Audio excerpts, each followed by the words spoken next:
Simba का गुम हो जाना। जंगल के सब्ज दिल में एक खूबसूरत सुनहरी रंग का छोटा शेर सिम्बा रहता था। सिम्बा की बड़ी बड़ी चमकदार आंखें, नर्म बाल और प्यार भरा दिल इसे पूरे जंगल का महबूब बना देते थे।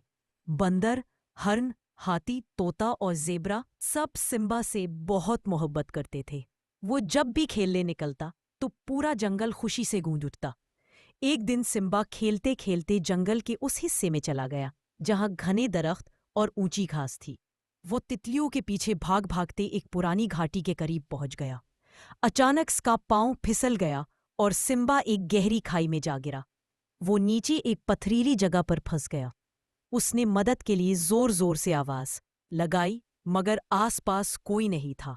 शाम होने लगी तो जंगल के तमाम जानवरों को फिक्र हुई कि सिम्बा कहाँ चला गया।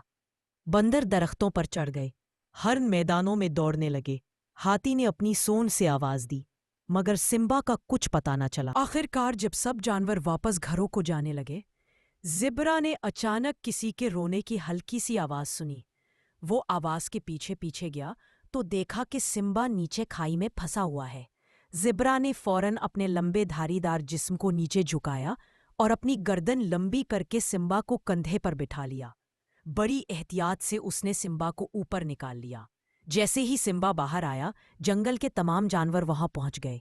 सबने जानवर बुला लिए, खुशी से शोर मचाया, सिम्बा मिल गया, सिम्बा मिल गया। सिम्बा ने सबको शुक्रिया कहा, खास तौर पर ज़ेब्रा को। उसने वादा किया कि अब कभी अकेला दूर नहीं जाएगा। सबा, दोस्ती और एक दूसरे की मदद करना जिंदगी का सबसे बड़ा हुस्न है। मुश्किल वक्त में सच्चा दोस्त ही साथ देता है।